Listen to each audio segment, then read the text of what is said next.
ये तो पिछली क्लास का हिसाब किताब है।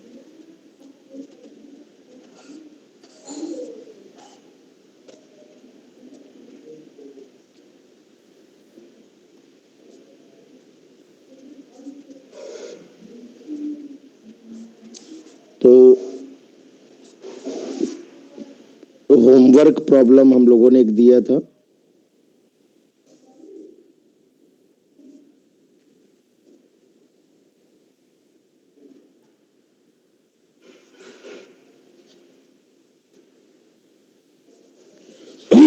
होमवर्क प्रॉब्लम दिया था बच्चों। वो होमवर्क प्रॉब्लम क्या था ये देखते हैं। बड़ा भाई बीच में डिस्टर्ब करते हैं भाई।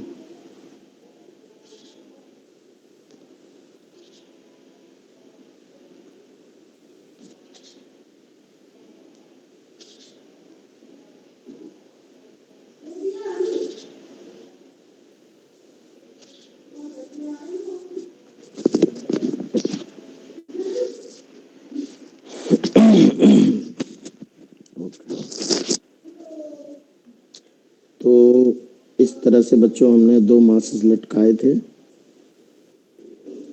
इसको हम दो तरीके से करेंगे बहुत ही प्यार से।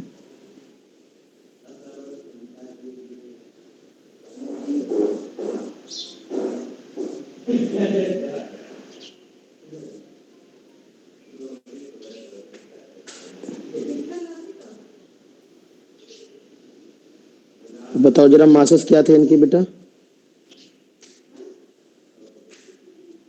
3m 3m।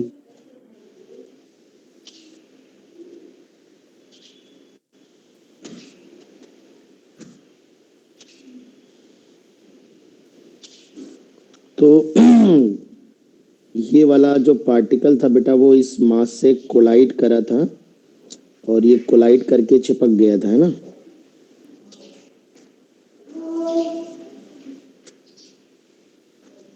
Particle collides and stick.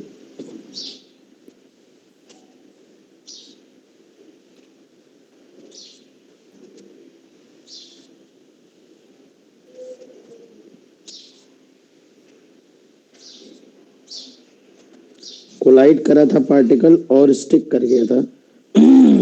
आपको बतानी फाइंड आउट स्पीड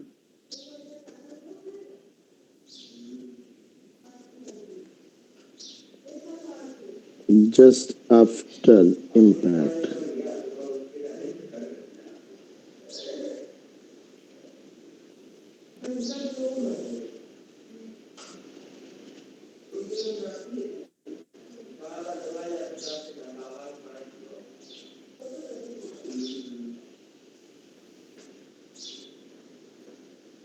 तो बच्चों जैसे ही आपको यहाँ पर मैं बता दूं कि जैसे ही ये पार्टिकल यहाँ पर कोलाइड कर रहा होगा तो कोलाइड करते समय जो इम्पैक्ट लग रहा होगा नॉर्मल,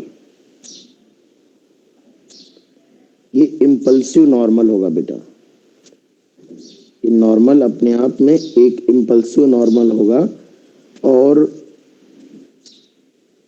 इस नॉर्मल के कारण जैसे ये इम्पल्स लगेगा बेटा एक जर्क डेवलप होगा, है ना। एक बेटा जर्क डेवलप होगा, इस पूरे के पूरे धागे में एक झटका लगेगा बेटा। और जर्क के दौरान जो टेंशन लगता है ना वो भी इम्पल्सिव टेंशन होता है बेटा।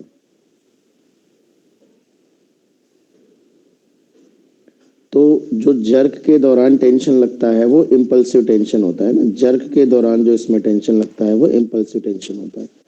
तो ये पार्टिकल जब कोलाइड करेगा तो एक तो नॉर्मल लगेगा जो बड़े इस वाले ब्लॉक पे नीचे की तरफ लगेगा, एक झटके में ये दोनों तीनों मोशन स्टार्ट कर देंगे।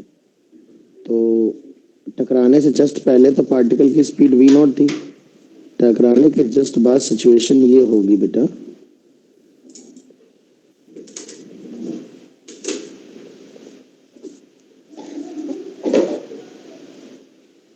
ये चिपक जाएगा इससे और ये अचानक से v वेलोसिटी से शुरू हो जाएगा और ये v वेलोसिटी शुरू कर देगा with in dt time interval, है ना। कोलिजन का जो टाइम होगा वो बहुत ही कम होगा। अब हम बच्चों इस क्वेश्चन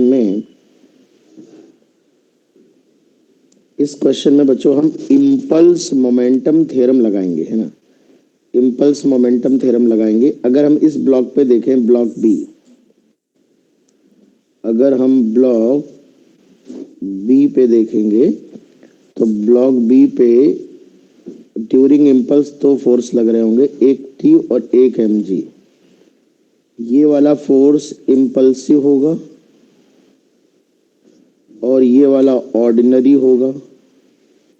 तो dt टाइम इंटरवल के लिए हम इस फोर्स को इग्नोर कर देते हैं, क्योंकि ऑर्डिनरी फोर्स बहुत कम होता है। और आप ये कह सकते हो कि अगर बहुत छोटा टाइम इंटरवल हो बेटा, तो इम्पल्सिव फोर्स के सामने ऑर्डिनरी फोर्सेस का मैग्नीट्यूड बहुत छोटे होते हैं। और मेन जो मोमेंटम में चेंज हुआ है वो इम्पल्सिव फोर्स के कारण दिया। यानी इस बॉडी को जो अचानक से वी वेलोसिटी मिली होगी वो इस टेंशन के जर्क के कारण डेवलप होने वाले इम्पल्सिव टेंशन की वजह से मिली होगी। उसने जो इम्पल्स प्रोवाइड किया होगा उससे सडन मोमेंटम में चेंज आया होगा। तो अगर मैं बाई इम्पल्स मोमेंटम थ्योरम लिखना चाहूं, इम्पल्स मोमेंटम थ्योरम, तो इम्पल्स मोमेंटम थ्योरम कहता है J बराबर डेल्टा P होता है बेटा। तो ऊपर की तरफ J क्या होगा T D T, T tension force है, इम्पल्सिव फोर्स, और डी टी टाइम इंटरवल है। Change in momentum 3mv final है, इनिशियल क्या था, 0 था। भाई 3m मास की बॉडी है और उसकी फाइनल वेलोसिटी क्या है, v अपवर्ड है, और इनिशियल वेलोसिटी क्या थी, 0। तो ये इम्पल्स मोमेंटम थ्योरम लगाई है for block B, for B. अब अगर आप बेटा अगर आप ब्लॉक ए प्लस, देखिए ध्यान से, फॉर, इसमें ये भी कर सकते हैं कि बॉल के लिए अलग लिखें, ए के लिए अलग लिखें, लेकिन ए प्लस पार्टिकल को अगर मैं सिस्टम मान लूं, तो अगर ए प्लस पार्टिकल को बेटा मैं सिस्टम मान लूंगा, तो ये जो नॉर्मल रिएक्शन होगा ये इंटरनल फोर्स हो जाएगा बेटा। और इंटरनल फोर्सेस के इम्पल्स 0 होते हैं। इंटरनल फोर्सेस मोमेंटम में चेंज नहीं कर सकते, उनके इम्पल्स 0 होते हैं। जितना इस रिएक्शन का इम्पल्स होगा एक्शन का, उतना ही रिएक्शन का होगा, राइट बेटा। तो कहने का मतलब मेरे ये है कि अगर मैं पार्टिकल प्लस ब्लॉक दोनों को दिखाऊंगा, 1 सेकेंड, ओके, तो जब पार्टिकल में ब्लॉक दोनों को दिखाऊंगा तो इम्पल्स के दौरान केवल एक ही टेंशन ये जो टेंशन होगा ये इम्पल्सिव लग रहेगा।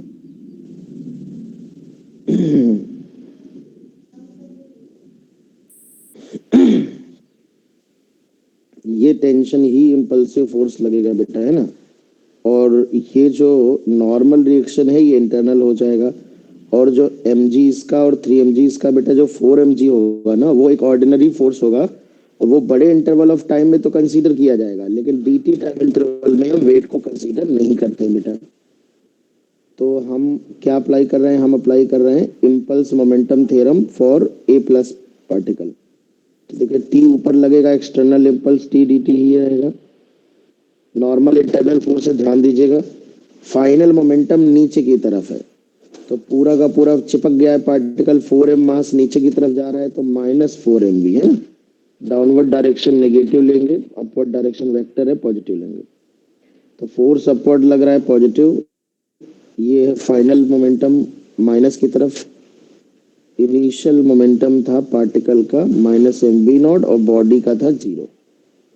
तो ये J बराबर डेल्टा P लगाया है पार्टिकल और ए ब्लॉक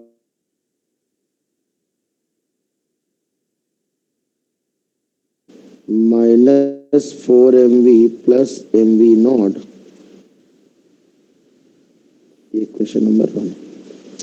दोनों हमेशा याद रखिए, ऐसे क्वेश्चन में इम्पल्स की कम से कम 2 इक्वेशन बनानी पड़ती हैं और दोनों को हम इक्वल कर लेंगे। तो from 1 and 2 T D T की वैल्यू को इक्वल कर लेते हैं। 3mv is equal to -4mv plus mv0। 4mv इधर ले आएंगे तो 7mv is equal to M V naught, तो v is equal to V naught by 7। Sir V naught क्या है? वी नॉट वो वेलोसिटी है जिस वेलोसिटी से ये पार्टिकल टकराया था, टकराने से पहले, टकरा कर जब चिपका था, तो इनिशियल वेलोसिटी है। Okay sir. तो हाँ बेटा बोले। सर ये ए वाला बता दीजिए एक और बार। ए वाला देख लीजिए। जब टक्कर हो रही होगी ना, तो देखिए ऐसे हो रहा होगा, या समझिए ये पार्टिकल टकरा रहा होगा, ये एक नॉर्मल इसको टक्कर के दौरान लगा रहा होगा, चिपक जाएगा, है ना। टक्कर के दौरान जो नॉर्मल होता है वो इम्पल्सिव होता है, लेकिन बेटा ये ए और पार्टिकल दोनों, ए बॉडी ए और ब्लॉक पार्टिकल, इस पार्टिकल और ब्लॉक ए को मानेंगे तो सिस्टम, तो ये इंटरनल फोर्स हो जाएगा बेटा। दूसरा, जब ये टकरा रहा होगा तो ये धागे में झटका लगेगा, तो ये टेंशन भी इम्पल्सिव फोर्स होगा जो ऊपर की तरफ लगेगा, और ये एक्सटर्नल फोर्स है क्योंकि ये इस पे इसका कोई कुछ कैंसिल आउट नहीं हो रहा है। और एक जो वेट लगेंगे, इसका हो या इसका हो, सब वो वेट ऑर्डिनरी फोर्स है, उसको कंसीडर नहीं करना है, वो ऑर्डिनरी है। तो इसलिए जो इंटरनल फोर्स होते हैं उनका तो इम्पल्स जीरो हो जाएगा बेटा, वो तो एक्शन रिएक्शन कैंसिल आउट हो जाते हैं। केवल यही एक बचेगा जिसका इम्पल्स लिखना होगा, और ये ऊपर की तरफ लग रहा है। इम्पल्स होता है फोर्स इनटू टाइम इंटरवल। मान लिया कि कोलिजन का समय चूंकि बहुत छोटा होता है तो dt मान लिया, तो t इंटू डी टी ऊपर की तरफ लग रहा है, और 4m मास की जब ये चिपक जा रहा है तो ये 4m मास हो जा रहा है और नीचे की तरफ जा रहा है, तो -4mv हो गया मोमेंटम, ये फाइनल मोमेंटम, माइनस ये फॉर्मूले का माइनस है इनिशियल मोमेंटम। इनिशियली में जो बॉडी थी वो तो रेस्ट पे थी, लेकिन पार्टिकल नीचे आ रहा था v नॉट से, तो पार्टिकल का केवल आएगा मोमेंटम, बाकी बॉडी का जीरो हो गया, -mv नॉट। ये माइनस फॉर्मूले का है, ये माइनस डायरेक्शन के हैं दोनों। बताएं बेटा। अब इसके लिए मैं और एक शॉर्टकट तरीका बताता हूँ कि जिसमें मैं बिना इम्पल्स के आपको करना सिखाऊंगा। इसमें फिलहाल किसी और को कोई डाउट है तो बता सकते हो। It's a good question. अब देखिए, without using impulse, shortcut, shortcut क्या है बेटा?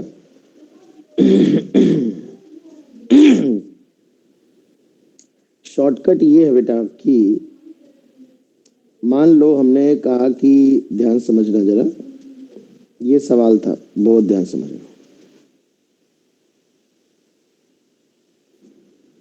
ये वी नॉट से टकरा रहा था, 3m मास का ये है, m मास का ये है। टकराने के बाद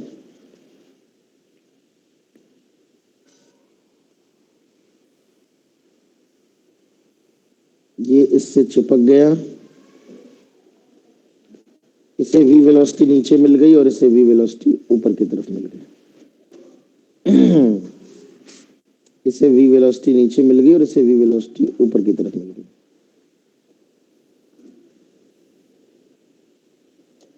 तो अगर मैं यहां पर बात करूं तो इसको देखो, सुनो। For dt time interval, for dt time interval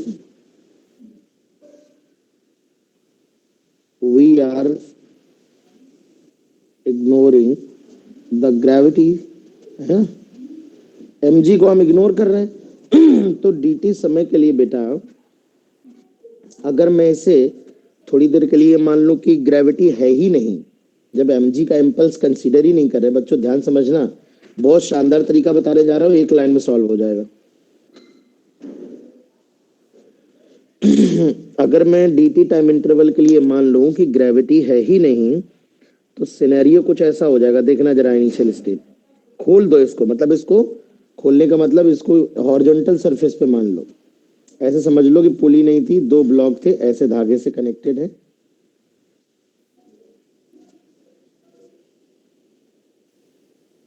और दोनों रेस्ट पे थे। एक m मास का पार्टिकल v नॉट वेलोसिटी से आया, भाई दोनों रेस्ट पे हैं ये।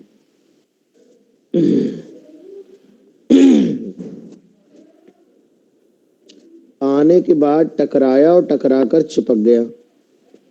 जब यहां टकरा के चिपक जाएगा तो ये फिर, अब देखिए ये नीचे इधर जाने लगा तो ये इधर जाता हुआ फील होगा आपको, और ये ऊपर जा रहा है तो ये पीछे जाता हुआ फील होगा आपको। इन दोनों को चूंकि ग्रेविटी कंसीडर ही नहीं कर रहे हो तो इसको खोल दो थोड़ा सा।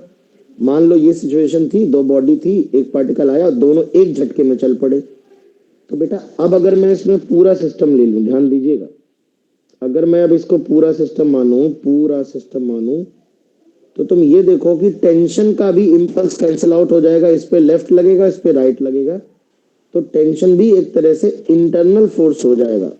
एक टेंशन ही तो इंपल्स दे रहा था, तो टेंशन इंपल्स इंटरनल फोर्स हो रहा था। तो अब मैं सीधे सीधे लीनियर मोमेंटम कंजर्व कर सकता हूं, क्योंकि अब जो ये वाला सिस्टम दिख रहा है इस पे तो कोई एक्सटर्नल फोर्स ही नहीं है हॉरिजॉन्टल डायरेक्शन में। तो initial momentum is equal to final momentum कर दूंगा मैं। इनिशियल मोमेंटम लेफ्ट की तरफ है माइनस एम वी नॉट, बाकी दोनों का जीरो है। बाद में पूरा का पूरा 7m मास लेफ्ट की तरफ चल रहा है, तो देखिए v बराबर वी नॉट बाई 7 आराम से आ जाएगा दोनों ब्लॉक की स्पीड। तो एक लाइन में ये सवाल बच्चों आप कर पा रहे हैं क्या? ये दूसरा वाला मेथड बच्चों समझ आ रहा है? वेरी इंपॉर्टेंट मेथड बेटा, बहुत ही कॉन्सेप्चुअल तरीका है और इसमें हमने स्मार्टनेस दिखाई है। इसमें हमने ग्रेविटी को, चूंकि ग्रेविटी का इंपल्स कंसीडर नहीं कर, देखिए ध्यान समझिए, लंबे समय के लिए आप ये नहीं बना सकते, ये सिर्फ आप dt टाइम इंटरवल के लिए बना रहे हैं, because for dt time interval we are ignoring the gravity. तो if we are ignoring the gravity then we can consider the system to be placed on a horizontal surface. Right बेटा, ये logic clear है? ये logic clear हो तो मैं आपको एक क्वेश्चन इससे मिलता जुलता दूं जिसमें आप इसी तरह से खोल के क्वेश्चन कर सकते हैं। सर इसे एक बार और एक्सप्लेन कर दीजिए। क्या बेटा, क्या दोबारा एक्सप्लेन करवाते हो? इसमें क्या एक्सप्लेन कर दूं? मैं सब तो बता दिया, तुम बताओ अच्छा क्या चीज समझ नहीं आई? सर थोड़ा मैं लेट ज्वाइन हूँ। अरे तो इसमें मैं यही समझा रहा हूँ, मैं इसमें ही कह रहा था कि ये दो बॉडी लटकी हुई है, यहाँ पर एक पार्टिकल। तो देखो शुरू से तो एक्सप्लेन नहीं कर पाऊंगा, ये मैंने इस क्वेश्चन को करने का ये शॉर्टकट तरीका बताया है। तो ये पार्टिकल जब यहाँ टकरा रहा है इस वाले बॉडी से, तो एक झटके में ये सब चलना शुरू कर देना। जर्क लग रहा है, यहाँ पर धागे में जर्क लग रहा है, इंपल्सिव टेंशन आ रहा है। इस पार्टिकल और इस ब्लॉक के बीच में यहाँ नॉर्मल रिएक्शन आ रहा है जो इंपल्सिव नेचर का होगा। तो मेन लो जो इंपल्स मिलेंगे सिस्टम को वो इस नॉर्मल और इस नॉर्मल की वजह से मिलेगा, लेकिन यहाँ जो नॉर्मल लग रहा होगा वो इंटरनल फोर्स होगा, तो उसको हमने कंसीडर नहीं किया। अब हमने क्या कहा कि चूंकि जब हम इंपल्स की इक्वेशन लिख रहे थे, जो इस उसमें लिख रहे थे, मैंने अभी लॉन्ग मेथड से इसको बताया, तो मेनली इसमें ये था कि एक इक्वेशन हमने इंपल्स की लिखी थी इस बॉडी के लिए जो टेंशन इंपल्स प्रोवाइड कर रहा था, क्योंकि जिस दौरान कोलिजन होगा उस दौरान धागे में जर्क लगेगा और जर्क के दौरान जो टेंशन होते हैं वो इंपल्सिव होते हैं। तो इंपल्सिव टेंशन एक यहाँ पर इंपल्स दे रहा था कि यहाँ पर इंपल्स दे रहा था। तो हमने स्मार्टनेस ये दिखाई, हम ग्रेविटी के इंपल्स को इग्नोर कर रहे थे, क्योंकि mg वाले जो फोर्सेज है 3mg ये सब ऑर्डिनरी फोर्सेज हैं और ये बहुत ही छोटे टाइम इंटरवल में कोई खास मोमेंटम में चेंज नहीं करते, स्पेशली तब जब इंपल्सिव फोर्स भी लग रहे हो। एक इंपल्सिव फोर्स जो हजारों गुना ज्यादा है उसी का इम्पैक्ट मेनली कंसीडर किया जाता है। तो हमने कहा कि जब हम ग्रेविटी कंसीडर ही नहीं कर रहे, ऐसा मान लो, कल्पना कर लो थोड़ी देर के लिए, जब वेट लग ही नहीं रहा है तो इसे आप लटकाने की बजाय अगर हॉरिजॉन्टल रख दोगे तो क्या फर्क पड़ेगा? जब ग्रेविटी नहीं है, जब बॉडी वेट ही नहीं है, तो चाहे ऐसे कर दो और इधर से पार्टिकल टकरा दो या सीधे खोल दो इसको। तो हमने एक जुगाड़ ये बताई, एक अल्टरनेटिव शॉर्टकट तरीका, कि आप इसको खोल दीजिए। मतलब इस पूरे सिस्टम को ऐसे मान लीजिए कि धागे से बंधी है, दो बॉडी धागे से बंधी है और ऐसे रखी हुई है। एक पार्टिकल इस वाली बॉडी से आके टकरा रहा है इधर की तरफ, भाई ऐसे टकरा रहा है, तो जब इसको खोलोगे तो ये ऐसे इधर से आगे ऐसे टकराएगा। ओके, तो ये पार्टिकल आगे टकरा रहा है और चिपक जा रहा है, ऐसा सवाल में दिया है कि चिपक जा रहा है। तो बताना है स्पीड क्या है। अब आपको पता है कि ये देखिए नीचे आ रहा है, ये ऊपर जा रहा है, तो जब आप इसे खोल के बनाओगे तो ये लेफ्ट जाता हुआ दिखेगा, ये राइट जाता हुआ दिखेगा। तो ये वाला पार्टिकल बेटा ध्यान से ना, पॉइंटर को बहुत ध्यान से देखा करो जब मैं एक्सप्लेन करता हूँ, उसी से आपको पता होगा कि सर किस डायग्राम पे बात कर रहे हैं। तो ये वाला लेफ्ट जाएगा और ये राइट जाएगा, इनफैक्ट सभी लेफ्ट जाएंगे, सॉरी इसमें क्योंकि ये नीचे जा रहा है ये ऊपर जा रहा है, तो ये लेफ्ट जाएगा और ये भी लेफ्ट जाएगा उसके पीछे पीछे, क्योंकि धागा टाइट है हमारा। अब इसमें अगर हम देखें तो हमने कहा कि ये जो टेंशन था, अब इस सिस्टम को हमने एक नजर मारा। अभी ग्रेविटी तो वैसे भी तुम कंसीडर नहीं कर रहे हो, और होती भी तो नॉर्मल से खत्म कर देते, उसको तो हम कंसीडर ही नहीं कर रहे। dt टाइम इंटर, ये जो टेंशन का फोर्स था ना, ये टेंशन का फोर्स इंटरनल हो रहा है बेटा, क्योंकि जितना टेंशन का इम्पल्स, जितना इस टेंशन का इम्पल्स इस ब्लॉक पे राइट की तरफ लगेगा, देखो ना, उतना इस पे लेफ्ट की तरफ लगेगा। तो इस पूरे सिस्टम में जो टेंशन एक इंटरनल इम्पल्सिव फोर्स था, उसे भी हमने कुछ ऐसा जुगाड़ कर दिया कि ये भी एक इंटरनल फोर्स जैसा हो गया। अब इस सिस्टम पे बच्चों कोई एक्सटर्नल फोर्स ही नहीं है। जब कोई एक्सटर्नल फोर्स ही नहीं है तो इस सिस्टम का मोमेंटम कंजर्व रहेगा, पूरे सिस्टम का। सर ये क्लास तो सर 8:30 से चलती थी ना? बेटा एक क्लास ऑलवेज 8 बजे से थी, वो अलग बात है कि मैं थोड़े दिन अस्वस्थ था तो मैं लेट जग पा रहा था, पर तुम तो जानते हो मैं कितना सिंसियर टीचर हूँ यार, है ना। सर आपने तो अब बताया ये था कि 8:25 साफ से शुरू होगी क्लास। ना ना, शार्प 8 बजे, कल वाली भी 8 बजे शुरू कर दी थी मैंने, बल्कि लिंक तो मैं 10 मिनट पहले भेज दूंगा, क्लास स्टार्ट कर दूंगा 8 बजे, है ना। सर कितना पढ़ा दिया, एक बार ऊपर कर दीजिए। अरे वही होमवर्क वाला ही सवाल करा रहा हूँ, कुछ नहीं पढ़ा है, डोंट वरी। 8:10 से चालू हुआ है, 8:15 से, ठीक है सर। है ना। ऊपर नहीं करूंगा, नहीं तो फिर तुम 10 मिनट ले जाओगे, अभी एक ने 10 मिनट खा ही लिया हमारे। आओ देखो प्यार से देखो, जल्दी से फटाफट। तो बेटा जब ये हमने टेंशन को भी इंटरनल बना लिया, तो ये इम्पल्स, और रिकॉर्डिंग देख लेना, रिकॉर्डिंग हो रही होगी, तो इम्पल्सिव फोर्स कोई बचा ही नहीं, क्योंकि ये टेंशन था, ये इंटरनल हो गया बेटा। तो अब हम इस सिस्टम में rather than using impulse momentum theorem, we are using conservation of momentum, because there is no external force on this system बेटा। तो जब कोई एक्सटर्नल फोर्स नहीं होगा सिस्टम पे, so we can conserve the linear momentum. तो मैंने कहा कि भाई पहले मोमेंटम कितना था इसका, तो आपने कहा सर इसका मोमेंटम था mv0 था, केवल पार्टिकल के पास लेफ्ट। तो मैं डायरेक्शन के अकॉर्डिंग चल रहा हूँ, मैंने -mv0 लिख दिया, 0 0 लिख दिया इन दोनों का। फिर सारा का सारा मास v वेलोसिटी से लेफ्ट में जा रहा है, तो -7mv लिख दिया। तो इससे मैंने ये इस क्वेश्चन में इम्पल्स मोमेंटम थ्योरम बचा लिया, सिर्फ मोमेंटम कंजर्वेशन से काम कर लिया। v0/7 मेरा आंसर आ गया, देखो v0/7 यहाँ पर भी आया था।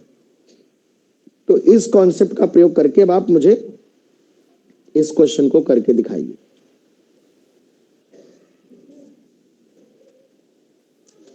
अब आप ये वाला क्वेश्चन सिमिलर है, थोड़ा परिवर्तन करूंगा मैं, चेंज बस इतना है कि दो ब्लॉक ऐसे लटके हुए हैं 2m मास के, एक पार्टिकल v0 स्पीड से टकराया और टकराने के बाद v0/2 से रिबाउंड भी कर गया। पार्टिकल का मास m था, particle collide with v0 speed downward and rebounds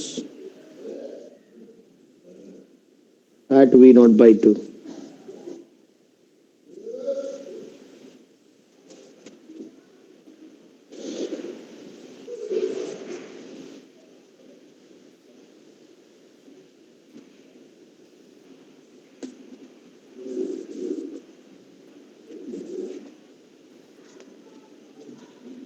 sir 3v0/8। यार आंसर तो नहीं आ रहा, क्वेश्चन का डेटा तो मैंने अभी भी बना दिया अपनी तरफ से, पर हाँ कर ही लिया होगा।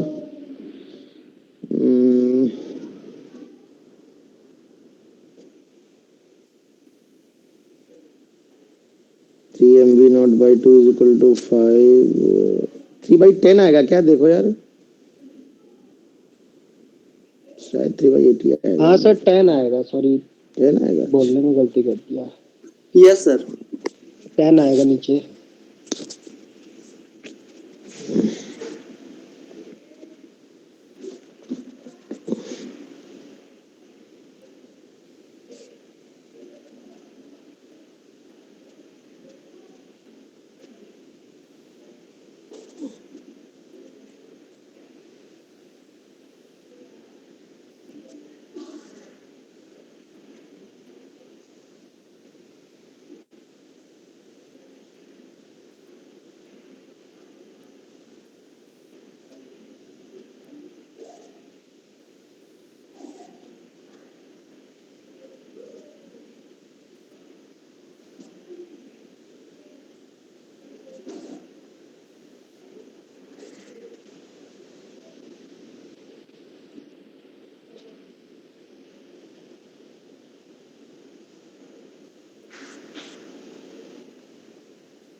आइए देखते हैं।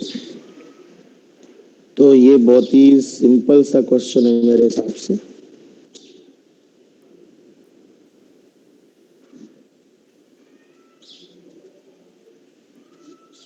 ये m मास का पार्टिकल है और ये v नॉट स्पीड से कोलाइड कर रहा है।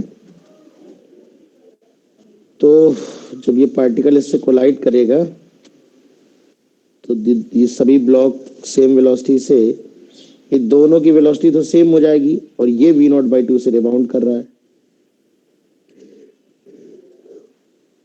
तो फाइनल फोटो कुछ ऐसी बनेगी, ये टकरा के रिबाउंड हो जाएगा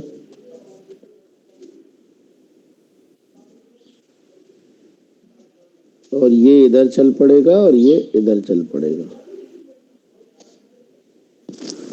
तब पूरे सिस्टम के लिए जब मोमेंटम कंजर्व करेंगे तो माइनस एम वी नॉट, ये 2m, ये 2m minus M V not और ये आएगा M V naught by 2 minus 4mv। M V naught by 2 positive होगा तो ये माइनस का 3mv naught by 2 is equal to minus 4mv। तो v आ रहा है 3v नॉट बाई 8 ही तो आ रहा है। नहीं आएगा, 8 ही आएगा।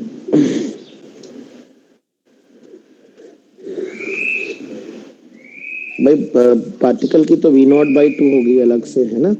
केवल 2m वाले ब्लॉक सेम वेलोसिटी चल पड़ेंगे।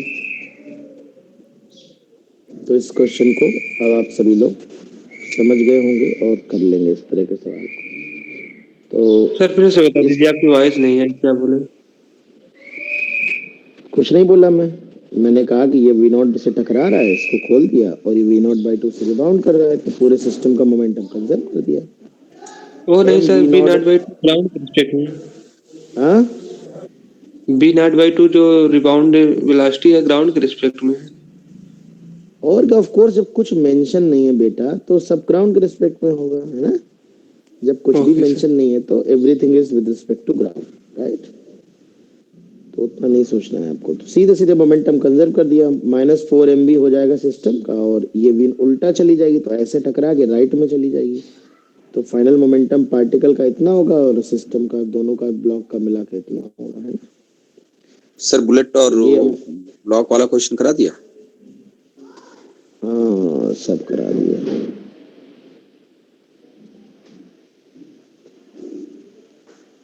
चलिए, तो एक क्वेश्चन बुलेट और ब्लॉक वाला भी दिया था क्या मैंने होमवर्क में? Yes sir. Yes sir. तो मुझे याद नहीं था ये बात। No sir. मार्क्स नहीं दिया था। चलो अभी कर लेते हैं वैसा ही एक सवाल।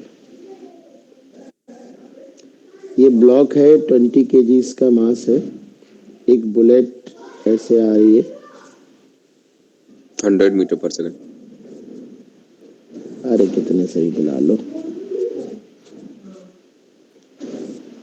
37 डिग्री ले लेते हैं, और बुलेट जो है वो v वेलोसिटी से आ रही है, v मान लेते हैं, ये बुलेट का मास मान लेते हैं 1 kg की बुलेट है और 100 मीटर पर सेकंड से आ रही है।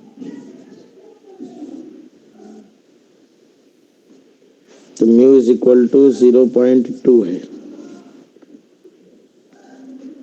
तो यहाँ पर आपको बताना है find if bullet gets embedded into the block, find out speed just after impact.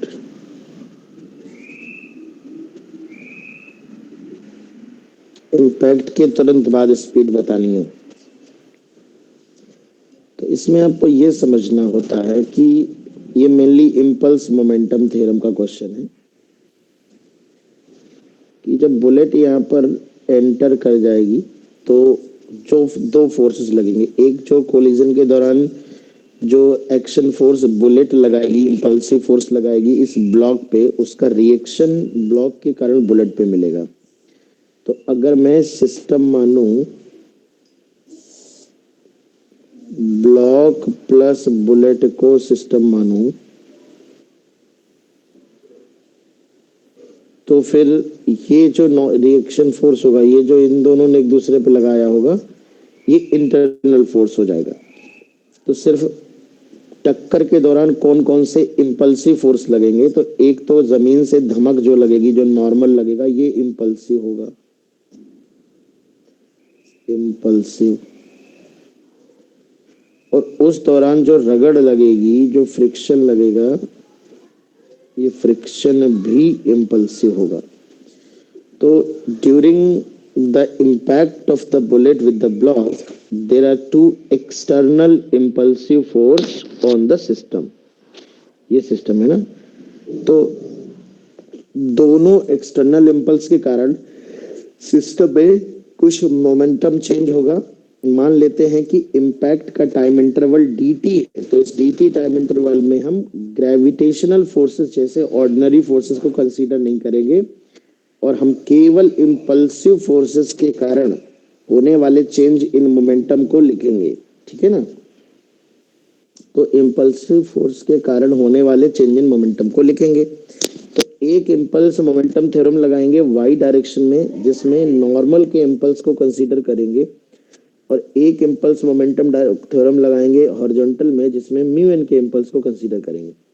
अक्सर जो अच्छे क्वेश्चन होते हैं उसमें एक की बजाय दो इक्वेशन लिखनी पड़ती है इम्पल्स मोमेंटम में, है ना। तो चलिए हम इसमें पहले देख लेते हैं, वेलोसिटी के कंपोनेंट कर लेते हैं। अगर 100 ऐसे थी वेलोसिटी, तो 100 cos 37 ये 80 हो जाएगी, और 100 sin 37 ये 60 हो जाएगी।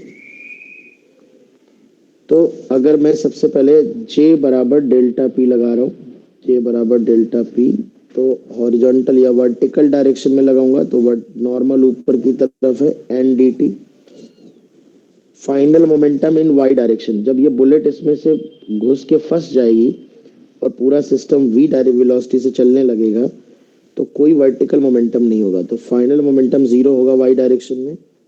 इनिशियल मोमेंटम नीचे की तरफ था 1 × 60, क्योंकि बुलेट की वर्टिकल वेलोसिटी 60 थी और मास 1 था, ब्लॉक के पास तो वैसे नहीं था, तो n dt की वैल्यू आ जाएगी यहाँ से 60। दूसरा म्यू एन लेफ्ट डायरेक्शन में लग रहा है, तो लेफ्ट को अगर मैं नेगेटिव मान लूं तो माइनस म्यू एन dt, ये फोर्स हो गया, ये टाइम इंटरवल हो गया। फोर्स इंटू टाइम इंटरवल होता है इम्पल्स, इम्पल्स होता है चेंज इन मोमेंटम। तो फाइनल मोमेंटम हो जाएगा 21 किलोग्राम होगा। 20 है बेटा ब्लॉक का, 1 kg बुलेट का, दोनों अगर फंस जाएंगे और v वेलोसिटी से जाएंगे, तो फाइनल मोमेंटम इन x direction minus initial momentum केवल बुलेट के पास था और ब्लॉक के पास मोमेंटम नहीं था। ये क्वेश्चन नंबर 2। म्यू की वैल्यू अगर मैं रख दूं तो 0.2 रख देता हूं मैं। एन डी टी की वैल्यू यहां से निकाल के, ये 60 है बेटा तो 60 रख देता हूं मैं।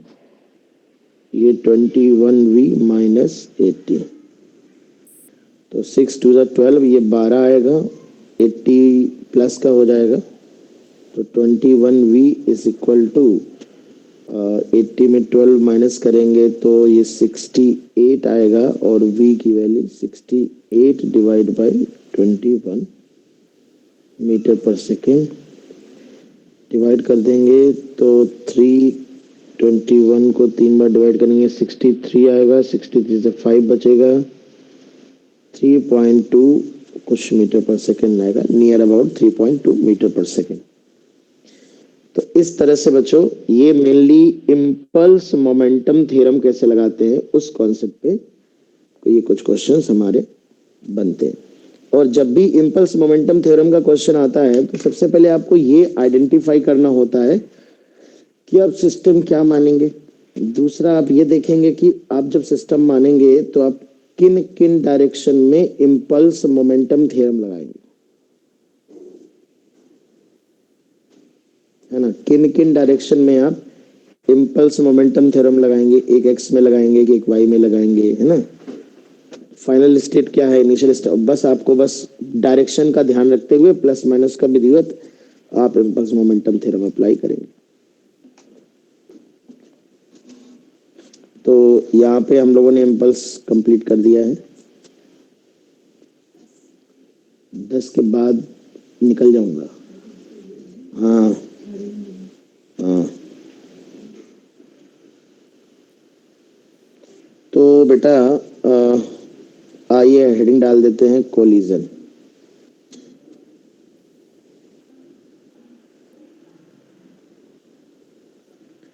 कोलिजन क्या है, व्हाट इज कोलिजन।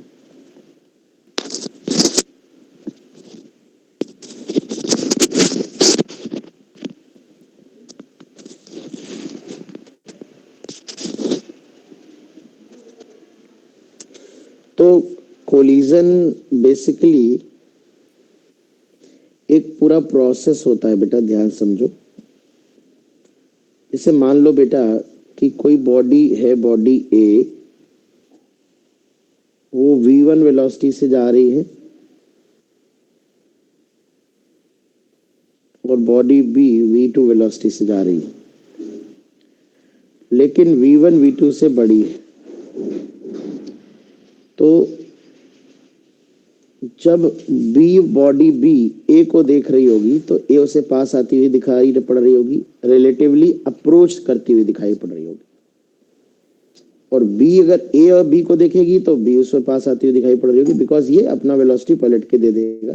तो रिलेटिव मोशन यानी कि दोनों एक दूसरे का रिलेटिव मोशन देखेंगे तो चूंकि ये वेलोसिटी ज्यादा है, ये कम है, तो ये इसके करीब जा रहा होगा, ये इसे देखेगा तो बी से करीब आता हुआ नजर आएगा। यानी एक दूसरे को देखेंगे तो ऐसा लगेगा वो एक दूसरे के पास आ रहे हैं, एक दूसरे को अप्रोच कर रहे हैं, इसे रिलेटिव अप्रोच कहते हैं। और वेलोसिटी निकालते हैं रिलेटिव वेलोसिटी ऑफ अप्रोच। तो मुद्दे की बात यह है कि व्हाट इज कोलिजन। कोलिजन कहा जाता है कि जब दो बॉडी एक दूसरे को अप्रोच करें, है ना, यानी एक दूसरे के करीब आए और वो आपस में इंटरैक्ट करें, है ना, स्ट्रांगली इंटरैक्ट करें। इंटरैक्ट करने का मतलब होता है जब दो बॉडी एक दूसरे पे फोर्स अप्लाई करती। इंटरैक्ट करने का मतलब ये नहीं इन दो इंसानों की तरह हेलो भैया कैसे हो और क्या चल रहा है, तैयारी कैसी चल रही है, अरे कुछ नहीं भैया मजे है जिंदगी, ये इंटरेक्शन नहीं है। तो बॉडी एक दूसरे से कोलाइड करेंगी। तो बेसिकली कोलिजन क्या है, when two bodies approaches each other relatively and interact with each other, तो वो इंटरैक्ट करती हैं। आइए देख लेते हैं इंटरेक्शन। तो थोड़ी देर बाद उनकी मुलाकात हो जाती है, वो इंटरैक्ट करती है। बेटा बहुत ध्यान समझना, अभी जस्ट इंटरैक्ट करिए, अभी छुआ नहीं इन्होंने, समझना ये जस्ट बिफोर इम्पैक्ट है, जस्ट बिफोर, ये जस्ट बिफोर कोलिजन है। अभी v1 v2 ही है फोटो में स्पीड, फिर क्या करेंगी, थोड़ी देर बाद ये बच्चों एक दूसरे को इंटरेक्ट करेंगी, यानी अब ये यहाँ पर फोर्स लगाना शुरू कर देंगी, ये नॉर्मल रिएक्शन अप्लाई करेंगी। तो बेटा ये जब इंटरेक्ट करती हैं तो एक दूसरे को फोर्स लगाती है, फोर्स लगाने में ये एक दूसरे को डिफॉर्म करती हैं, जैसे टू बॉडी में स्प्रिंग डिफॉर्म होती थी और डिफॉर्म करती चली जाती हैं और एक समय ऐसा आ जाता है जब इन दोनों की वेलोसिटी सेम हो जाती है। इस वक्त बच्चों ये मैक्सिमम डिफॉर्मेशन स्टेट होती है, मैक्सिमम डिफॉर्मेशन स्टेट होती है ये, समझना बात। तो दो बॉडी एक दूसरे को रिलेटिवली अप्रोच करें, अप्रोच करने के बाद वो रिपल्सिव फोर्स है ना, देखो ये नॉर्मल रिएक्शन इधर इधर लग रहा है दोनों, तो कुछ रिपल्सिव इंटरेक्टिव फोर्स उनमें लगे और रिपल्सिव इंटरेक्टिव फोर्स के कारण जब वो इंटरेक्ट करें और इंटरेक्ट करने के बाद एक मोमेंट ऑफ टाइम ऐसा आएगा जब उन दोनों की वेलोसिटी सेम हो जाएगी और फिर फाइनली फिर दोनों एक दूसरे को पुश करेंगी और ये फाइनली फिर से दोनों अलग हो जाएंगी, तो फिर से अलग वेलोसिटी हो जाएगी v3 v4।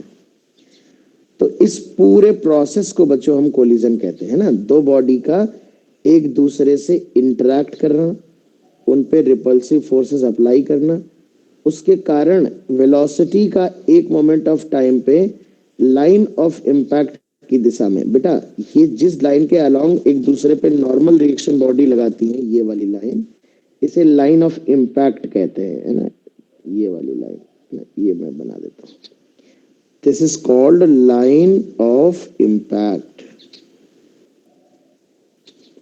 तो अगर बेटा इस लाइन के अलोंग दोनों की वेलोसिटी एक मोमेंट ऑफ टाइम पे क्या हो जा रही है, सेम हो जा रही है, तो इस घटना को हम कोलिजन कहते हैं। हम कहेंगे दो बॉडी आपस में कोलाइड करी हैं, ठीक है। तो क्या है, तो आप कह सकते हो दो बॉडी यदि एक दूसरे को अप्रोच करें, उन दोनों में एक फोर्स लगे जो एक दूसरे को पुश करे दूर की तरफ, फोर्स ऑफ इंटरेक्शन हो, and if due to this force of interaction their velocities become equal at a particular moment of time, then we say that collision has occurred, ठीक है। तो इस घटना को कोलिजन हम कहेंगे हुआ है।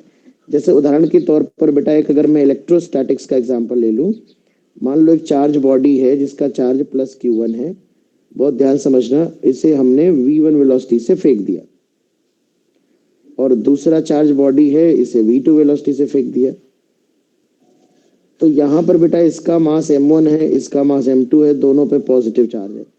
तो अगर v1 v2 से बड़ा है बेटा और ये इनिशियल डिस्टेंस d है दोनों में, तो ये इसके करीब आएगा, ये वाला चार्ज पार्टिकल इसके करीब आएगा, करीब आएगा, लेकिन ये एक दूसरे पे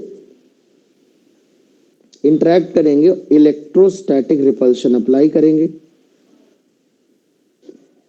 तो जब इलेक्ट्रोस्टैटिक रिपल्शन अप्लाई करेंगे तो पीछे वाले चार्ज पार्टिकल की वेलोसिटी बेटा घटेगी, आगे वाले चार्ज पार्टिकल की वेलोसिटी बढ़ेगी। तो एक मोमेंट ऑफ टाइम ऐसा आएगा बेटा कि जब इन दोनों की वेलोसिटी क्या हो जाएगी, सेम हो जाएगी, उस वक्त ही इन दोनों के बीच की डिस्टेंस जो होगी वो मिनिमम होगी। तो यहां पर हम ये कहते हैं कि दो चार्ज पार्टिकल एक दूसरे से इंटरेक्ट किए हैं and there velocity becomes equal. तो यहां पर भी this is the state of collision, हम ये कह रहे हैं कि यहां पर कोलिजन हुआ है। अब आपको है सर ये कैसा कोलिजन हुआ है, तो टच ही नहीं कर रहा है। Yes of course, physical contact is not necessary for collision, physical contact is not necessary for collision. Collision के लिए फिजिकल कांटेक्ट जरूरी है। जब दो चार्ज पार्टिकल कोलाइड करते हैं तो वो बेटा जब उनमें कोलिजन होता है तो उनकी वेलोसिटी सेम होती है, बट वो टच नहीं कर रहे होते। इसी तरह से दो मैग्नेट अगर कोलाइड करें बेटा, मान लो एक मैग्नेट है, ये नॉर्थ पोल ये साउथ पोल, m1 मास का है, इसे हमने कुछ v1 वेलोसिटी दे दी और मान लो ग्रेविटी फ्री स्पेस है और ये नॉर्थ है ये साउथ है, इसे v2 वेलोसिटी दे दी और v1 v2 से बड़ा है। तो अभी ये एक दूसरे के पास आएंगे और ये एक मोमेंट ऐसा आएगा, रिपल्शन होगा, नॉर्थ नॉर्थ नजदीक होंगे, इसको टच नहीं करेगा, इनकी वेलोसिटी यहीं इक्वल हो जाएगी और उस केस में इनके बीच की डिस्टेंस क्या होगी, मिनिमम होगी। हालांकि इसके बाद अलग भी हो जाएगी वेलोसिटी, बट ये मैग्नेट इसके पास आएगा पास आएगा पास आएगा और यहाँ जैसे वेलोसिटी इक्वल होगी हम कहेंगे कोलाइड हो गया, ठीक है ना। तो कहने का मतलब दो मैग्नेट का कोलिजन, दो चार्ज पार्टिकल का कोलिजन, ये इस तरह के कोलिजन में हमारा फिजिकल कांटेक्ट कंपलसरी नहीं होता। 1 सेकेंड।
चलिए, तो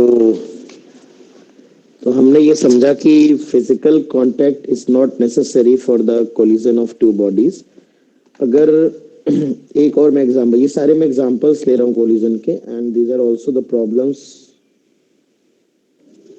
जैसे बेटा ये जो एक m मास की बॉडी है, मान लीजिए आप इसे 2v0 वेलोसिटी दे रहे हैं और एक स्प्रिंग से बॉडी कनेक्टेड है और ये इसे आप v0 वेलोसिटी दे रहे हैं, तो एक मोमेंट ऑफ टाइम ऐसा हो जाएगा जब ये जब इसके करीब आएगी तो स्प्रिंग कंप्रेस होगा, कंप्रेस होते होते होते मैक्सिमम कंप्रेशन की सिचुएशन आएगी, तब ये दोनों की वेलोसिटी क्या हो जाएगी, सेम हो जाएगी।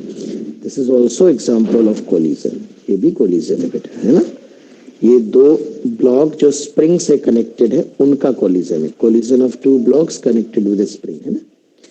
तो बिल्कुल इसी तरह से है बेटा, जैसे यहाँ पर स्प्रिंग डिफॉर्म हो रहा है ना और इस पे फोर्स लग रहा है, तो अभी एक मोमेंट ऑफ टाइम पर ये वेलोसिटीज जो है वो सेम हो जा रही हैं, फिर ये स्प्रिंग जब रिलैक्स होगा तो ये वेलोसिटीज फिर से कुछ डिफरेंट हो जाएंगी, हो सकता है v0 टू v0 ना हो।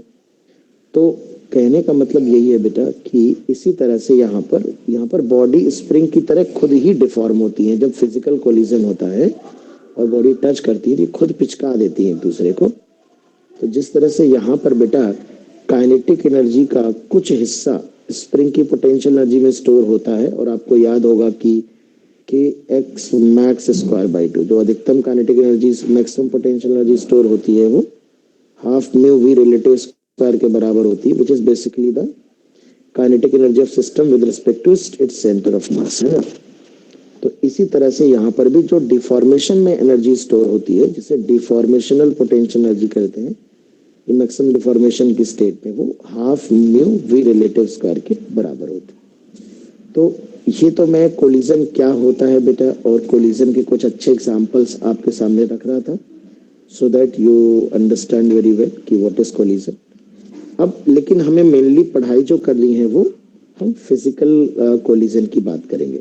हालांकि हम चार्ज पार्टिकल के कोलिजन पे भी क्वेश्चन करेंगे, क्योंकि हमने इलेक्ट्रोस्टैटिक्स में शायद आई डोंट नो कि क्वेश्चन किया था कि नहीं किया था इस पे, मोमेंटम कंजर्वेशन और एनर्जी कंजर्वेशन का प्रयोग, बट हम एक एग्जांपल जरूर करेंगे। तो आइए सबसे पहले बच्चों हम लोग कोलिजन पे कुछ बातें और कर लेते हैं। तो सबसे पहले हम हाँ बेटा बताएं।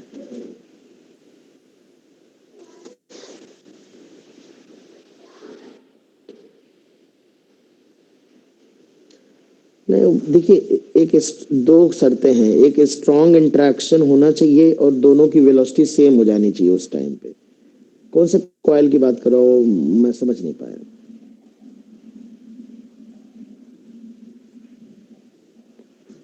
नहीं, उसे कोलिजन नहीं कहेंगे क्योंकि उसमें वो कॉइल तो फिक्स्ड है ना, उसे कोलिजन नहीं कहेंगे, वो कोलिजन है।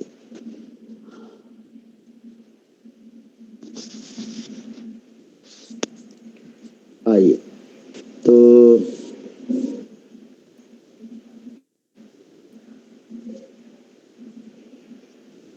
Classification of collision.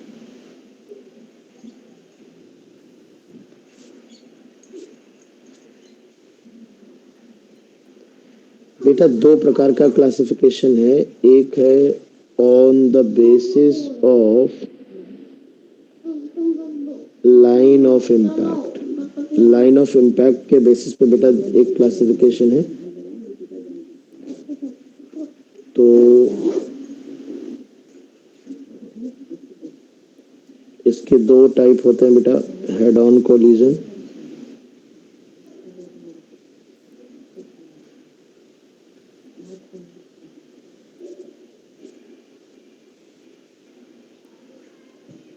Oblique collision, दूसरा है on the basis of energy और रिकवरी।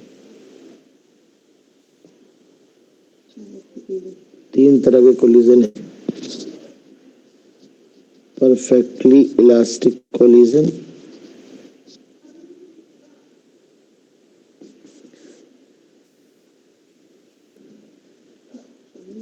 परफेक्टली इनइलास्टिक कोलिजन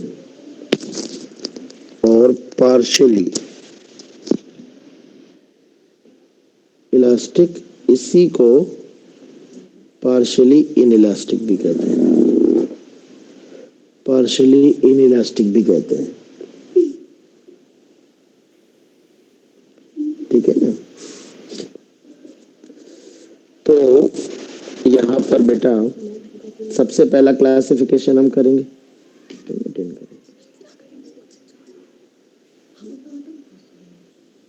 नीचे नीचे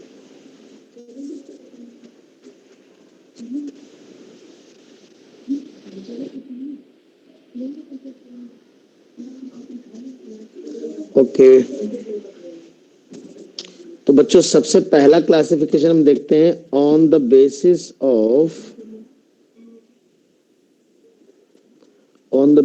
ऑफ लाइन ऑफ इम्पैक्ट।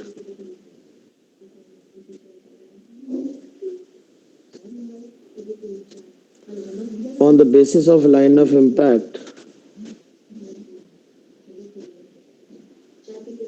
दो तरह के कोलिजन है बेटा। सबसे पहले बात करते हैं हेड ऑन कोलिजन की।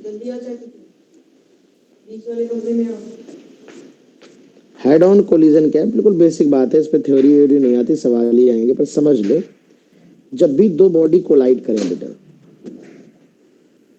मान लो दो कर्व्ड शेप की बॉडी कोलाइड कर रही है, तो इसके वेलोसिटी v1 है मान लेते हैं,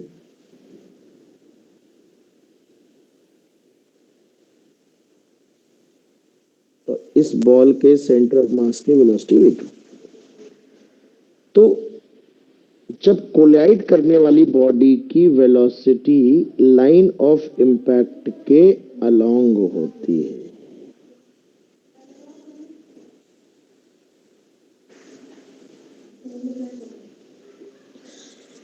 जब कोलाइड करने वाली बॉडी की वेलोसिटी लाइन ऑफ इम्पैक्ट के अलोंग होती है, पर जब जैसे मान लो ये टक्कर मार रही है, ये नॉर्मल ऐसे लग रहा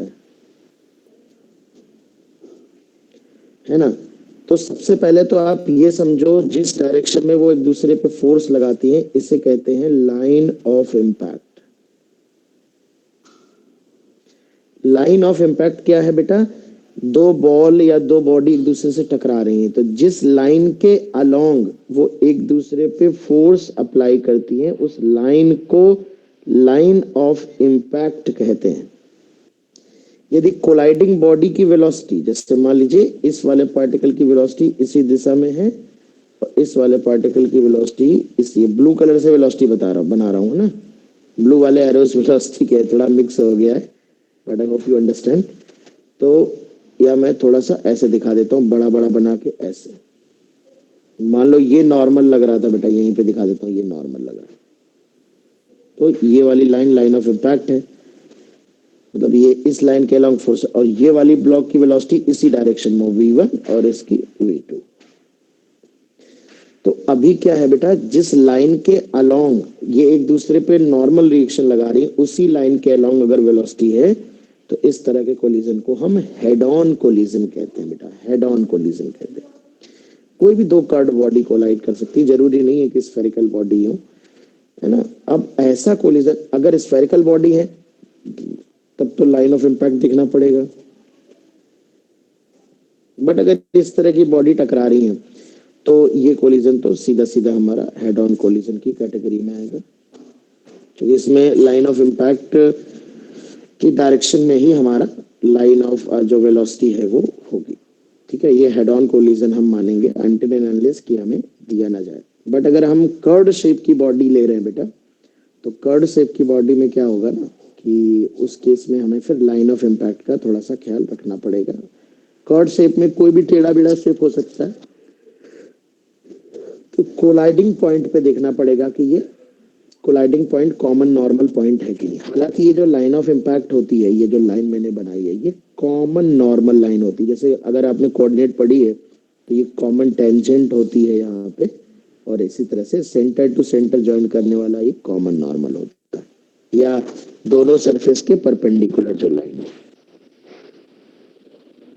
चलिए भाई, तो ये तो हेड ऑन कोलिजन हो गया व्हेन वेलोसिटीज, मैं यहाँ कह देता हूँ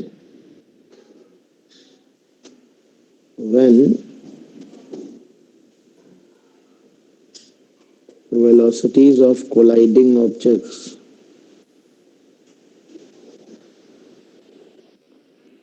are along when velocities of the colliding bodies are along the line of impact।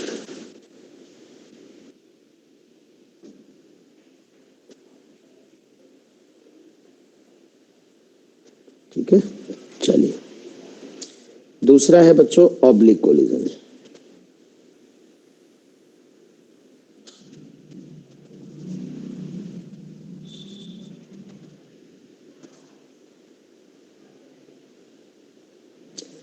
Oblique collision में ये है कि जैसे मान लो कि अगर velocity vector line of impact के अलोंग नहीं है, if v1 and v2 are not along the line of impact, collision is called oblique।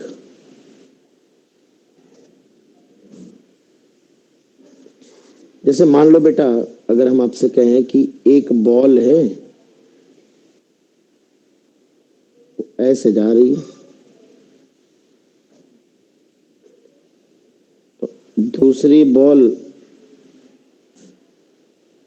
आके इससे टकरा गई, टकराने से पहले ये वाली बॉल ऐसे जा रही थी। अब जब दोनों ने टक्कर मारी तो यहां पे मारी, टक्कर के दौरान जो फोर्स एक दूसरे पे लगेगा वो ऐसे लगेगा,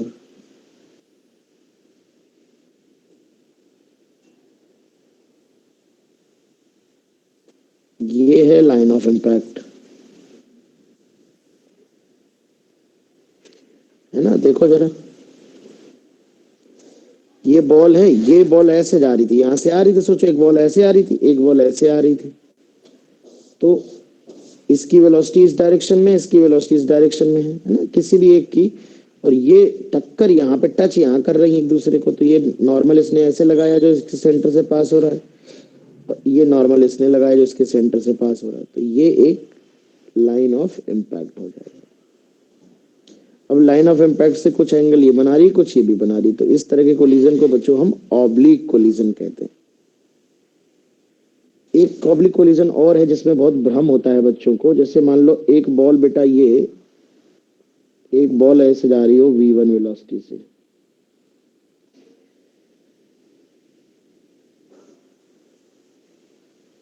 है ना, इस लाइन के अलावा,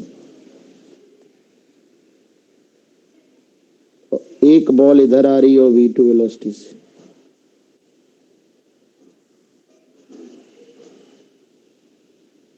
लेकिन इसकी लाइन इस डायरेक्शन में है।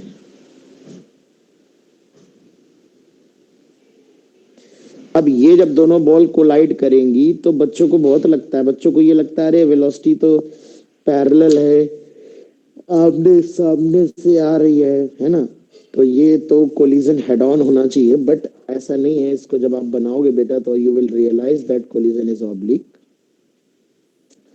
देखिए कैसे बनाओगे, तो ये जब आगे आके कहीं कोलाइड करेगा तो सिनेरियो कुछ ऐसा होगा, ये वाली बॉल ऐसी होगी बेटा, और ये वाली बॉल कुछ इस तरह से होगी। अंधा बना है, सुंदरीकरण कर लेते हैं इसका, ऐसे। तो अब आप देखो ये वाला जो जस्ट बिफोर कोलिजन, अब देखो ये ऐसे जा रही है, इसका सेंटर ऐसे आ रहा है, टक्कर यहाँ होगी तो नॉर्मल फोर्स जो लगेगा, लाइन ऑफ इम्पैक्ट होगी, वो कॉमन नॉर्मल लाइन होती है इस तरह से। ये है लाइन ऑफ इम्पैक्ट।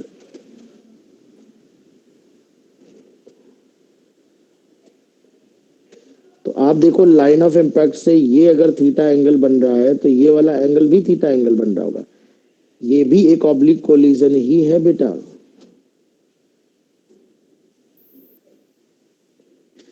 और इस लेकिन इस तरह की अगर दो बॉल पैरेलल मूव कर रही हो तो उनकी वेलोसिटी के बीच का जो गैप होता है, ये वाला गैप, इस बी को अपन कहते हैं इम्पैक्ट पैरामीटर। तो बी की वैल्यू अगर 0 कर देंगे तो ये हेड ऑन कोलिजन हो जाएगा। बी की वैल्यू 0 कर देंगे तो हेड ऑन कोलिजन हो जाएगा, क्योंकि ये सेंटर इसके सामने आ जाएगा, सेंटर के सामने सेंटर आ जाएगा। तो बेटा ये हमारा इम्पैक्ट पैरामीटर कहलाता है बी, समझ रहे ना। और इस तरह के कोलिजन भी हमारे ऑब्लिक कोलिजन होते हैं। तो अगर दो बॉल भले ही सामने से आ रही हो, वेलोसिटी अपोजिट डायरेक्शन में हो, but you can not say that collision is head on, तो ये ऑब्लिक कोलिजन है। अगर देखिए अगर इसमें मुझे थीटा निकालना हो तो बस ये है कि थीटा सेम आएगा। देखिए इस लाइन को अगर मैं एक्सटेंड कर दूंगा तो ये जो वेलोसिटी के बीच में गैप है, ये वाला जो गैप है, परपेंडिकुलर गैप, ये हमारा गैप, ये वाला एंगल भी थीटा ही होगा। तो ये वाला गैप जो है ना, ये वाला गैप, ये बी दिया है, जो कि फिलहाल इस रेडियस के बराबर होगा। इसकी रेडियस r1 है, अगर इसकी रेडियस r2 है, तो ये वाली डिस्टेंस यहाँ से लेके यहाँ तक, ये यहाँ से लेके यहाँ तक r1 होगी बेटा, या r2 होगी। तो you can write sine theta is equal to B upon r1 plus r2, ऐसे क्वेश्चन में। हालांकि यहाँ पर आप देख पा रहे हो कि जो b की वैल्यू है वो है तो r2 के बराबर ही, तो यहाँ पर साइन थीटा की value r2 upon r1 plus r2 हो जाएगी। लेकिन ये एक जनरल फॉर्मूला है इस तरह के क्वेश्चन में, जो हम ऑब्लिक कोलिजन में ऑफ कोर्स डिस्कस करेंगे। तो अभी तो मैं बस आपको टाइप ऑफ कोलिजन बता रहा हूँ कि टाइप ऑफ कोलिजन क्या होते हैं।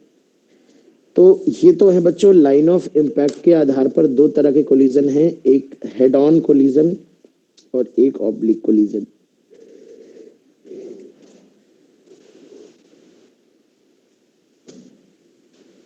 अब आता है सेकेंड कैटेगरी बेटा, अब आता है सेकेंड कैटेगरी।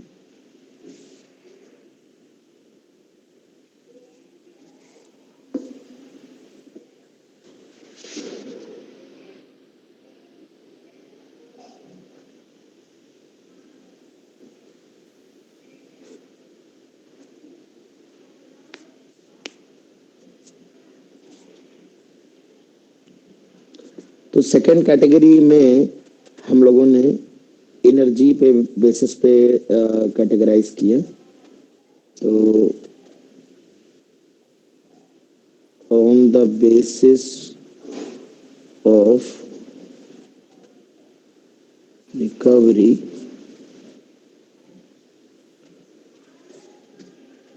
या एनर्जी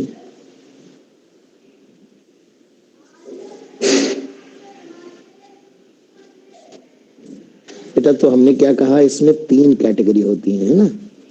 तो मैं बस आपको एक्सप्लेन कर देता हूँ, थ्योरी लिखवाने की जरूरत नहीं है, बहुत ध्यान समझो। जैसे मान लो let us consider the head on, मतलब तीनों में 3 कैटेगरी होती है। हेड ऑन कोलिजन की पहले बात कर लेते हैं। हेड ऑन कोलिजन 3 कैटेगरी नाम तो मैं लिख ही चुका हूं। Perfectly elastic, perfectly inelastic, partially elastic।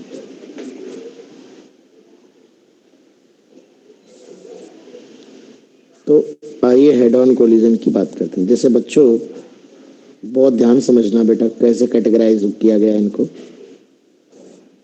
जैसा कि हमने कहा कि बेटा हमारे पास 2 बॉडी है, m1 मास की बॉडी है और इसके पास v1 वेलोसिटी है, और ये m2 मास की बॉडी है और उसके पास v2 वेलोसिटी है, और v1 बड़ा है v2 से। तो v1 अगर बड़ा है v2 से तो ये बॉल जाके इससे टकराएगी और इसको पिचकाती चली जाएगी, पिचकाती चली जाएगी, ये भी पिचक जाएगी। तो याद करो हम लोगों ने सब पढ़ा कि एक मोमेंट ऐसा आएगा कि ये दोनों की वेलोसिटी सेम हो जाएगी। इसे कहते हैं मैक्सिमम डिफॉर्मेशन स्टेट। इस वक्त अब देखिए बेटा, यहां पर काइनेटिक एनर्जी का कुछ हिस्सा पोटेंशियल एनर्जी में यहां कन्वर्ट हो जाएगा, जिसे कहते हैं डिफॉर्मेशनल पोटेंशियल एनर्जी।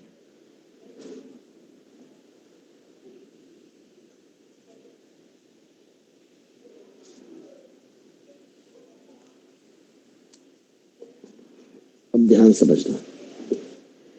तो अगर मैं कहूं, बहुत ध्यान समझना, टक्कर के दौरान ये दोनों एक दूसरे पे नॉर्मल लगा रहे थे, ये इंटरनल फोर्स है ना।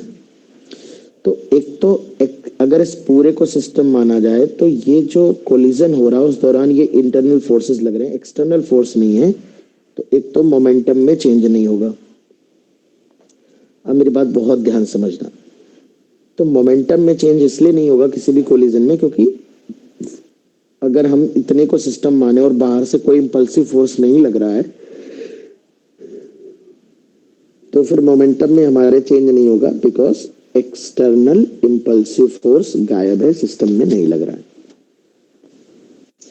मैंने कहा यहाँ जो मैक्सिमम डिफॉर्मेशन हुआ, जैसे स्प्रिंग के केस में जब स्प्रिंग डिफॉर्म होता है और काइनेटिक एनर्जी का एक हिस्सा जब मैक्स इक्वल वेलोसिटी हो जाती है तो काइनेटिक एनर्जी का एक हिस्सा इसमें चला जाता है मैक्सिमम डिफॉर्मेशनल पोटेंशियल एनर्जी में, जो ये होता है। यहाँ पर भी ऐसा ही बेटा, ऐसे समझ लो कि यहाँ जो काइनेटिक एनर्जी है, इनिशियल काइनेटिक एनर्जी है ना, इनिशियल काइनेटिक एनर्जी जो है वो है आपकी half m1 v1 square plus half m2 v2 square before collision.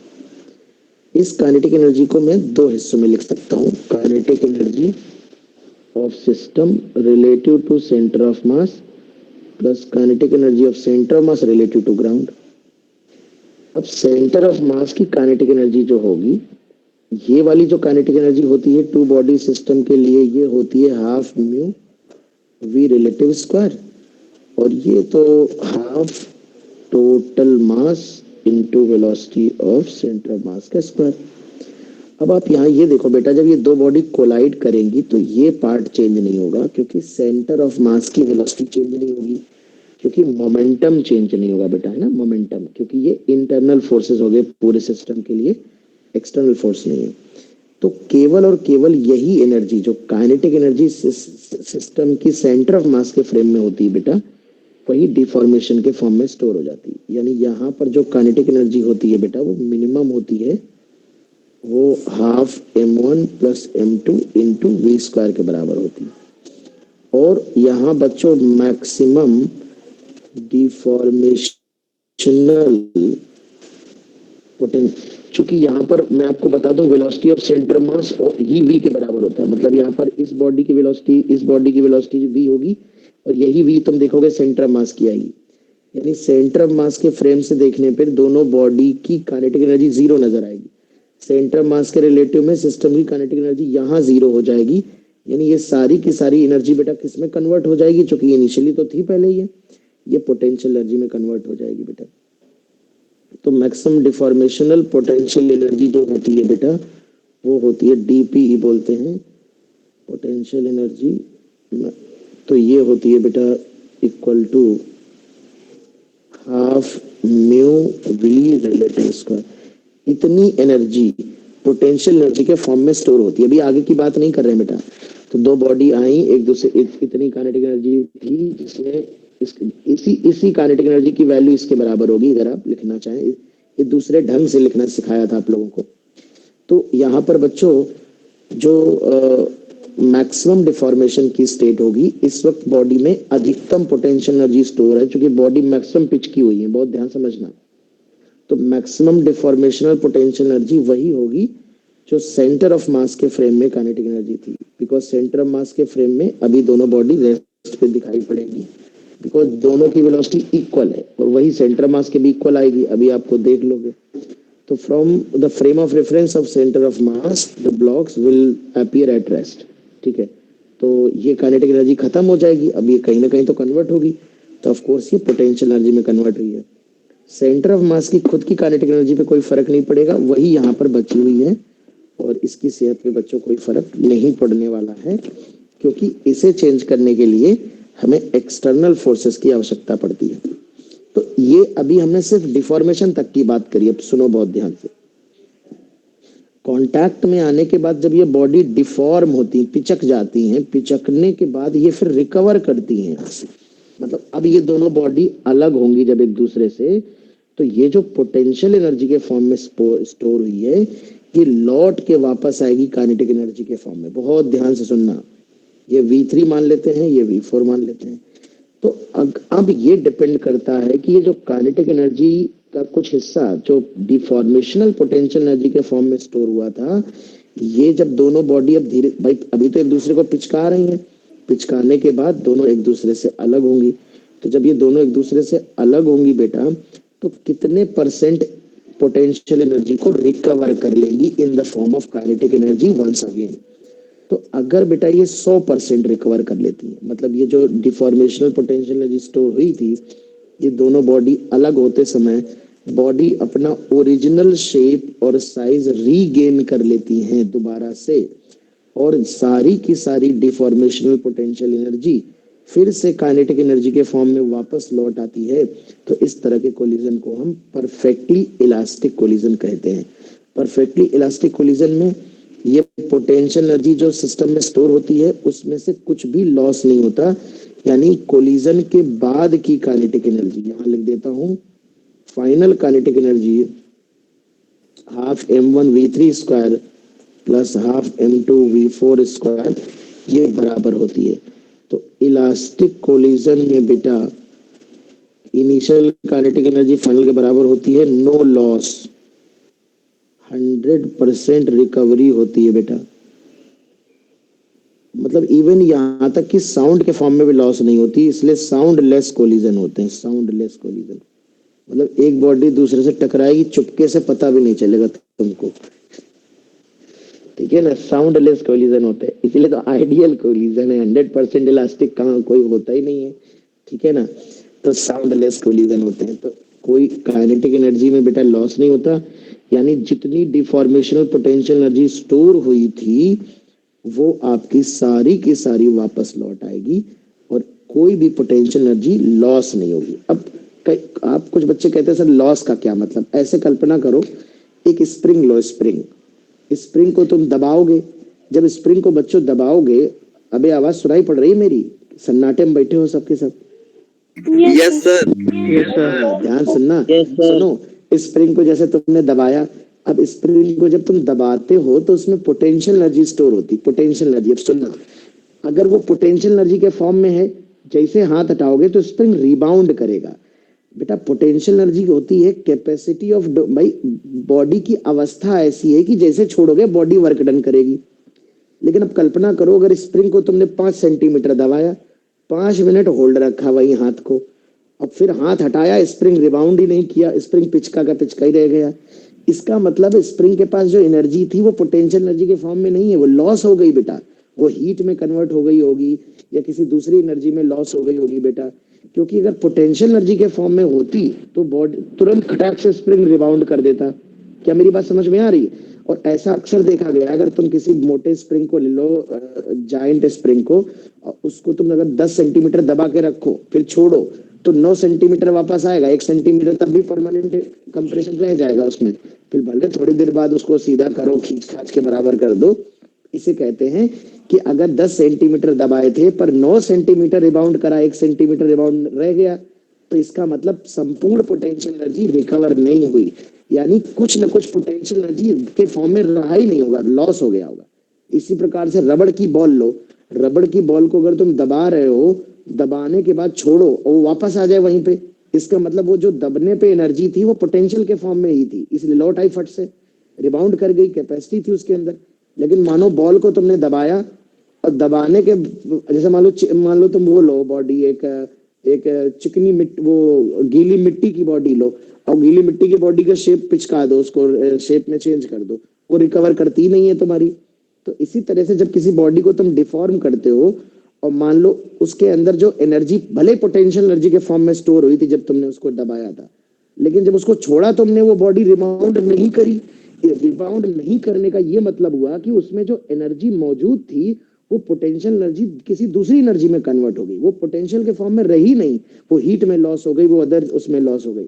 ठीक उसी प्रकार से बच्चों, अगर ये बॉडी एक दूसरे को डिफॉर्म किया, लेकिन अगर ये 100% रिकवर नहीं कर पाएंगी तो इनमें इनइलास्टिक नेचर आ जाएगा। बॉडी अगर ओरिजिनल शेप और साइज को रिगेन नहीं कर पाएंगी तो कोलिजन का जो स्वभाव होगा वो इनइलास्टिक कहा जाएगा। अब इसमें 2 कैटेगरी है, या तो पूरी तरह से रिकवर नहीं करेंगी या तो कुछ पार्शियली रिकवर करेंगी। तो अगर बॉडी इसी अवस्था में आगे बढ़े, 0% रिकवरी, सारी की सारी पोटेंशियल एनर्जी ये जो अंदर स्टोर हुई थी ये रत्ती भर भी काइनेटिक एनर्जी के फॉर्म में वापस नहीं आई, पूरी की पूरी लॉस हो गई, तो इस प्रकार के कोलिजन को बोलते हैं परफेक्टली इनइलास्टिक कोलिजन। यानी कि बच्चों इलास्टिक का मतलब ही परफेक्टली इलास्टिक होता है, ठीक है, परफेक्टली इनइलास्टिक या परफेक्टली इनइलास्टिक, इसे सिर्फ इनइलास्टिक भी कह देते हैं। इसमें बेटा क्या होता है, इसमें बॉडी टकराई, बोली मैं टकराऊंगी, मैंने कहा टकरा जाओ, और इसी स्टेट में आगे चलती, यही फाइनल स्टेट होती है। और यहाँ पर जो लॉस होता है एनर्जी का, ये पूरा का पूरा जो पोटेंशियल एनर्जी के फॉर्म में स्टोर हुई थी ये पूरी की पूरी लॉस हो जाती है। यहाँ पर 0% रिकवरी होती है, 0% रिकवरी होती है बेटा, 0% रिकवरी होती है, ठीक है।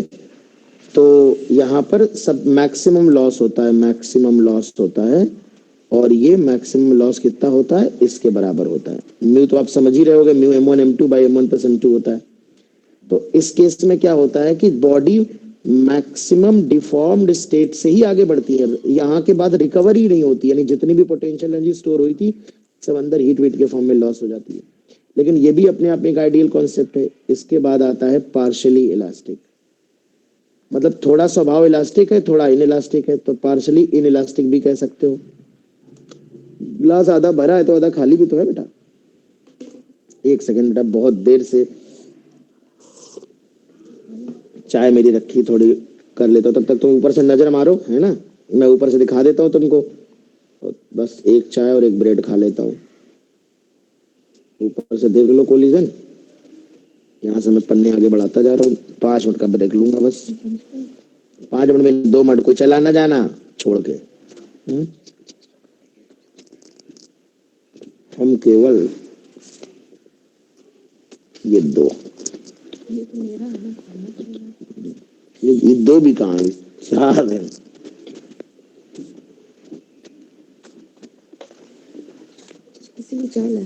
एक सेकंड रुको।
थोड़ा ऊपर कर दीजिए।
और ऊपर।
स्टार्ट हो।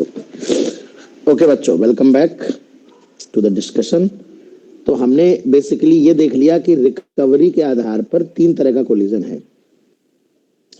पार्शली का मतलब ये हुआ कि थोड़ा रिकवर करे और थोड़ा रिकवर रह जाए, यानी 0% से ज्यादा हो और 100% से कम हो, यानी लॉस तो हो एनर्जी का, लेकिन लॉस ऑफ काइनेटिक एनर्जी वो 0 से ज्यादा हो और half mu V relative square से कम हो।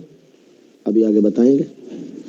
तो मोस्टली जो कोलिजन होते हैं नेचर में, प्रकृति में जो कोलिजन होते हैं बेटा, वो आपके पार्शली इलास्टिक कोलिजन होते हैं। इनफैक्ट जो फिजिकल कोलिजन होते हैं वो सब पार्शली इलास्टिक होते हैं। अब बच्चों मैं आपको हेड ऑन कोलिजन को सॉल्व करने का बेसिक कॉन्सेप्ट बताऊंगा कि कैसे आप कोलिजन, मेनली इक्वेशन क्या है, mathematical equation two solve the head on collision, है ना। तो आइए अब हम सीधे थ्योरी कंप्लीट करके न्यूमेरिकल्स की तरफ चलेंगे। तो बेसिक थ्योरी थी, main equations to solve head on collision problems. बच्चों सबसे पहले हम ये कुछ इस तरह से मान लेंगे कि एक बॉल है, मान लीजिए ऐसे दिया जा रहा है, ये V1 बॉडी है, ये V2 है, ये जस्ट बिफोर कोलिजन मान के चलेंगे, कोलिजन के जस्ट पहले, और जस्ट आफ्टर कोलिजन हम मान लेंगे एक का V3 एक का V4। डायरेक्शन के हिसाब से प्लस माइनस लेंगे, उसकी चिंता ना करें, एक अजम्पशन लेके चल रहे हैं। तो एक तो हमें पता है कि जब कोलिजन होता है ना, तो अगर हम इस पूरे को सिस्टम माने तो ये नॉर्मल एक इंटरनल फोर्स होता है। ड्यूरिंग कोलिजन भी अगर लेना है, कोलिजन के दौरान भी अगर समझना है, तो ये एक समय ऐसा होगा जब वेलोसिटी, ये मैक्स डिफॉर्मेशन स्टेट है, ये जस्ट आफ्टर कोलिजन है। ये ध्यान रखना कि जो परफेक्टली इनइलास्टिक कोलिजन होती है उसमें यही फाइनल स्टेट होती है ना, फाइनल स्टेट, उसमें अलग नहीं होती है बॉडी, है ना, रिकवरी नहीं होती। तो एक तो लीनियर मोमेंटम कंजर्वेशन बच्चों लगा सकते हैं, मतलब initial momentum is equal to final momentum. अगर जरूरत पड़े तो किसी भी मोमेंट पे, जैसे मैक्सिमम डिफॉर्मेशन की स्टेट पे भी कंजर्व कर सकते हो। हालांकि जरूरत हमें सिर्फ इतने की पड़ने वाली है, बट तुम चाहो तो इसके बराबर भी कर सकते हो। इससे तुम्हें ये जज कर लोगे कि जिस वक्त मैक्सिमम डिफॉर्मेशन होगा उस वक्त वेलोसिटी क्या होगी, मोमेंटम तो उस वक्त भी कंजर्व होगा। तो यहाँ पर देखो v बराबर आ जाएगा m1 v1 plus m2 v2 upon m1 plus m2। तो कहीं ना कहीं मैंने जो कहा था कि जो ये v वेलोसिटी होगी ये वही होगी जो सेंटर ऑफ मास की होगी, इसीलिए सेंटर ऑफ मास से देखने से दोनों रेस्ट पे दिखाई पड़ेंगी, है ना। तो कोलिजन में मोमेंटम कंजर्वेशन, कोलिजन के पहले का मोमेंटम और कोलिजन के बाद का मोमेंटम दोनों बराबर तो होंगे ही होंगे, साथ ही साथ कोलिजन के दौरान जो मोमेंटम होगा वो भी बराबर होगा, यानी कि मैक्सिमम डिफॉर्मेशन स्टेट पे भी मोमेंटम सेम होगा। किसी भी प्रकार का कोलिजन हो, ध्यान सुनना, मैक्सिमम डिफॉर्मेशन स्टेट यही होती है और इसी समय सिस्टम में सबसे कम काइनेटिक एनर्जी होती है। तो अगर कभी भी पूछा जाए कि मिनिमम काइनेटिक एनर्जी क्या है सिस्टम में, तो आपको इस मोमेंट पे काइनेटिक एनर्जी बतानी होगी। मतलब उन्होंने वो पूछेगा कोलिजन के दौरान सिस्टम के पास मिनिमम कितनी काइनेटिक एनर्जी थी और कब थी, तो इतनी थी। यहाँ पर v पहले निकालोगे मोमेंटम कंजर्व करके, और ये जो मिनिमम काइनेटिक एनर्जी होगी कुछ और नहीं होगी, ये सेंटर ऑफ मास की काइनेटिक एनर्जी ग्राउंड के रिलेटिव में होगी, क्योंकि ये तो कन्वर्ट होने वाली नहीं है पोटेंशियल एनर्जी में। ये वाला जो हिस्सा होगा वो कन्वर्ट होने वाला नहीं होगा, वही इसके बराबर होगा बेटा। देखो ये टोटल मास है और v, तो ये जो v आ रही है ये v सेंटर ऑफ मास के बराबर है और वो पता भी चल रही है। तो मिनिमम काइनेटिक एनर्जी का मतलब है इस वक्त जो काइनेटिक एनर्जी होगी वो मिनिमम होगी, बिकॉज पोटेंशियल एनर्जी मैक्सिमम यहाँ पर स्टोर होती है। इसके बाद रिकवरी होकर काइनेटिक एनर्जी बढ़ भी सकती है ना। तो एक बच्चों यहाँ पर हम लीनियर मोमेंटम कंजर्वेशन का प्रिंसिपल लगाएंगे किसी भी प्रकार का कोलिजन हो। दूसरा जो काइनेटिक एनर्जी कंजर्वेशन है, कोलिजन के पहले की काइनेटिक एनर्जी, कोलिजन के बाद की काइनेटिक एनर्जी, जिसे हम एनर्जी कंजर्वेशन भी कहते हैं, मैकेनिकल एनर्जी, तो वो हम नहीं लगा सकते हर एक में। क्यों? क्योंकि आपको देख पा रहे हो कि केवल और केवल इलास्टिक कोलिजन में इनिशियल और फाइनल काइनेटिक एनर्जी बेटा बराबर होती, कोलिजन के पहले कोलिजन के बाद की, no loss, 100% recovery, soundless collision, है ना। लेकिन बेटा जो अदर कोलिजन्स होते हैं, जैसे इन इलास्टिक कोलिजन है और जैसे कि पार्शियली इलास्टिक कोलिजन है, तो इनके लिए एक अलग से न्यूटन ने एक एक्सपेरिमेंटल कोफिशिएंट डेवलप किया था, मतलब एक कोफिशिएंट ऑफ रेस्टिट्यूशन उन्होंने दिया था, जो ये बताता था कि कितने % रिकवरी हो रही है ना। तो उसको उन्होंने कुछ इस तरह से डिफाइन किया था, मैं डिफाइन कर देता हूँ। वैसे इसकी प्रूविंग भी है छोटी मोटी, पर उसका अपने उसमें कोई यूज नहीं, तो मैं डायरेक्ट बता देता हूँ। इसे बोलते हैं कोफिशिएंट ऑफ रेस्टिट्यूशन, इसे ई से रिप्रेजेंट करते हैं।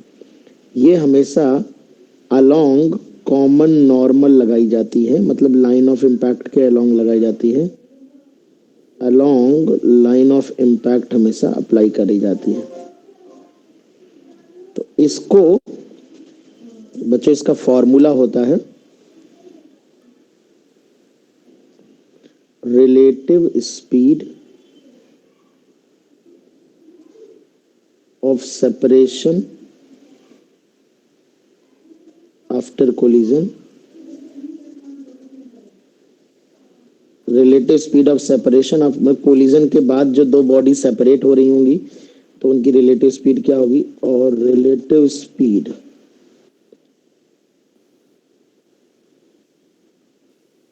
Of approach before collision.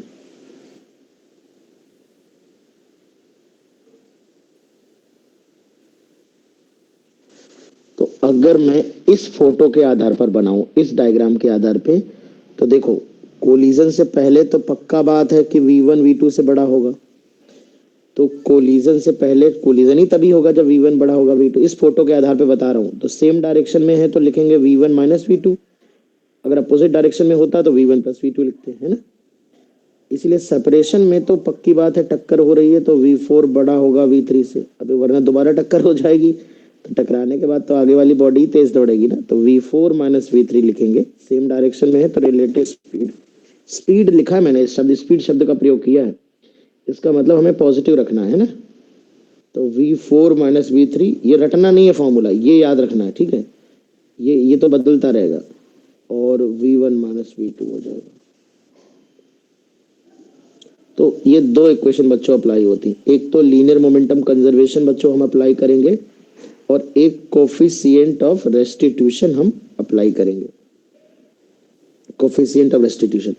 तो अगर आप यहाँ से ध्यान से देखो तो E की वैल्यू जो होती है बेटा, ये 1 होती है परफेक्टली इलास्टिक कोलिजन के लिए, इलास्टिक कोलिजन के लिए, इलास्टिक का मतलब ये होता है परफेक्टली, और E की वैल्यू 0 होती है इन इलास्टिक के लिए या परफेक्टली इन इलास्टिक के लिए, और E की वैल्यू 0 से 1 के बीच में लाई करती है पार्शियली इलास्टिक के लिए, पार्शियली इलास्टिक कह लो या पार्शियली इन इलास्टिक कह लो।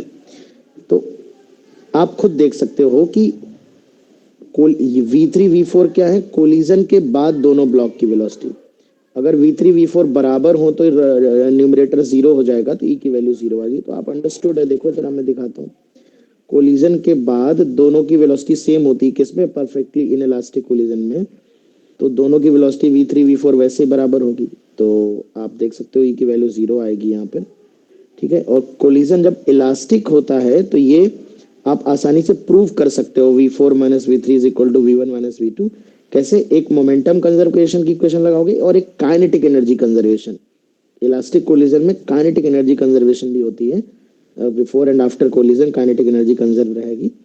तो ऐसे में दोनों इक्वेशन यूज करके आप ये प्रूव कर सकते हो कि E की वैल्यू 1 है, ये मैं अपनी तरफ से नहीं बता रहा हूँ। तो इलास्टिक कोलिजन में E की वैल्यू 1 है एंड इन इलास्टिक कोलिजन में E की वैल्यू 0 होती है, और ये दिया नहीं जाएगा, याद रखिएगा, perfectly elastic collision you have to remember E is equal to 1 and inelastic E is equal to 0. For any collision between elastic and inelastic, for any partially elastic और पार्शियली इनइलास्टिक कोलिजन जो ई की value होगी it will lie between 0 and 1। तो वो उसमें आपको दिया जाएगा कि 0.5 है कि 1/2 है कि 1/3 है ना। तो ये दो मेनली बच्चों इक्वेशन हमें यूज करनी है। और अगर मुझे किसी भी कोलिजन में लॉस ऑफ काइनेटिक एनर्जी निकालना है इन कोलिजन, तो बड़ी सिंपल बात है कि इसे आप ऐसे घटा के निकालोगे। Initial kinetic energy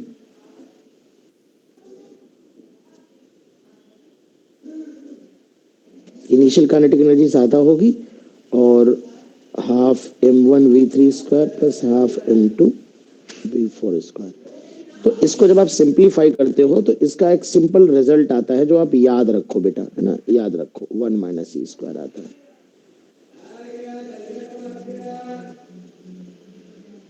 1 - 1/2 mu v square है ना। 1/2 म्यू है m1 m2 upon m1 plus m2 reduced mass. v relative का स्क्वायर है 1 - e² है।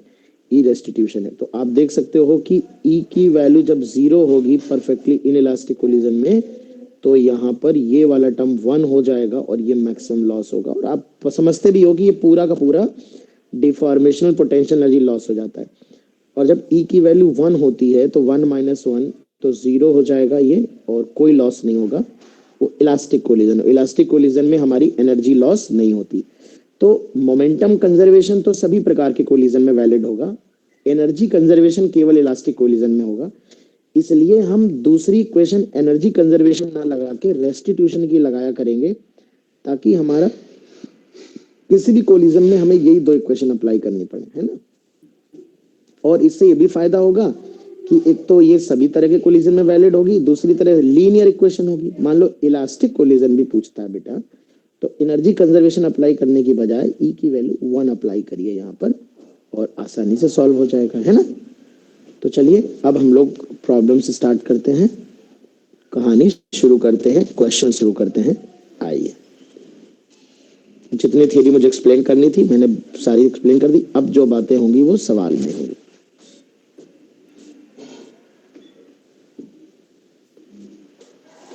ये m मास की बॉडी है, ये 2m मास की बॉडी है, ये 3v0 वेलोसिटी है, ये v0 वेलोसिटी है।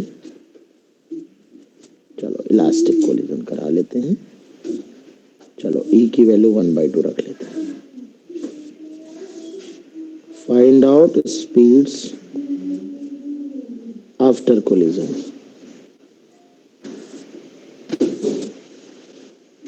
ये स्मूथ सरफेस है। स्पीड आफ्टर कोलिजन, कोलिजन के बाद स्पीड बतानी है दोनों की, ए और बी की क्या होगी।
सर 2m V नॉट आ रही B4 और m V नॉट B3।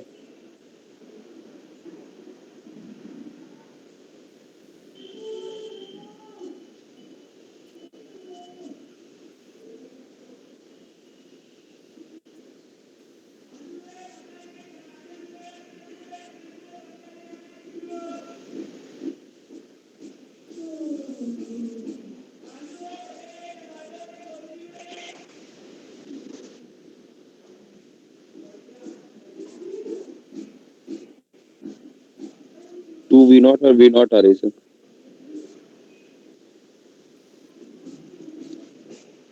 चलिए लेट्स सी। तो मान लेते हैं कि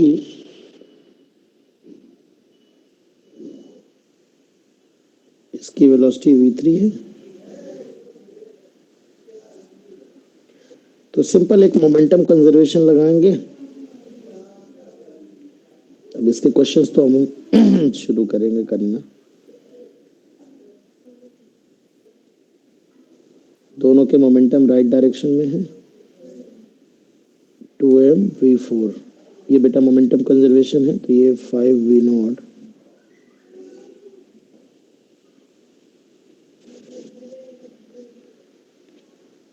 चलो उल्टा लिख लेते हैं। v3 plus 2v4 is equal to 5v not.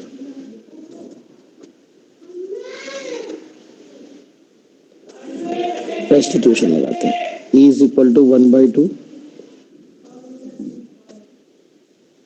हो सकता है कोई नेगेटिव आ जाए, है ना, डायरेक्शन रिवर्स होगी तो नेगेटिव आ जाएगा, पर हमने जो माना है उसके हिसाब से लगाएंगे। तो रिलेटिव स्पीड क्या होगा, v4 minus v3। Same direction में है तो आगे वाला तेज दौड़ेगा पीछे वाले से, तो v4 माइनस v3 और ये 3v not minus v not.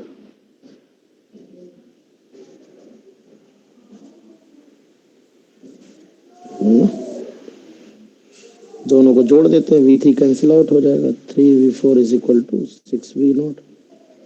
v4 is equal to आ रहा है 2v naught. Yes sir. 2v naught, v3 आ रहा होगा v नॉट, यस। है ना। तो काइनेटिक एनर्जी लॉस अगर निकालना है तो दो तरीके हैं। अगर फॉर्मूला नहीं लगाना चाहते हो तो इनिशियल में फाइनल काइनेटिक एनर्जी घटा दो सिस्टम की, है ना। तो इनिशियल है m के पास 3v नॉट, 2m के पास दिस, m के पास 3v नॉट का स्क्वायर,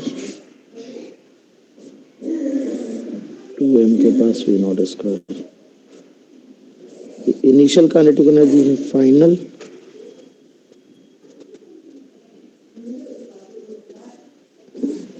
2m के पास इतनी है। यही अब मान लो बेटा, एक सवाल समझो। अब अगर मान लो सिर्फ मैं यही पूछता कि एनर्जी कितनी लॉस होगी, तो तुम्हें पूरा करना पड़ जाता, ये यहाँ तक जाके पूरा, पहले आप ये इक्वेशन अप्लाई करते फिर ये फॉर्मूला लगाते। इसके लिए मैंने कहा कि डायरेक्ट फॉर्मूला याद कर लो। लॉस का डायरेक्ट फॉर्मूला है हाफ म्यू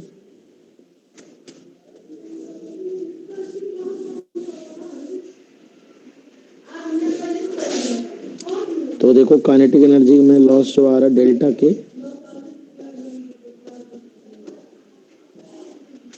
म्यू है m1 m2 upon m1 plus m2। शुरुआती v रिलेटिव है 3v not minus v not.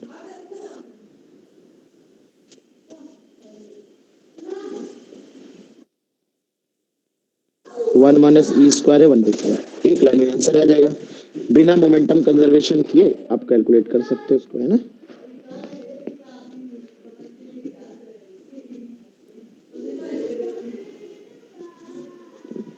इस तरह से इस कोलिजन को आप सॉल्व करेंगे, है ना। तो चलिए कोलिजन नेक्स्ट क्लास में खत्म कर देंगे बेटा इस चैप्टर को पूरा। ऑब्लिक कोलिजन भी हो जाएगा और इसके कुछ क्वेश्चंस भी हम करवा देंगे हेड ऑन के भी। Okay, that's all.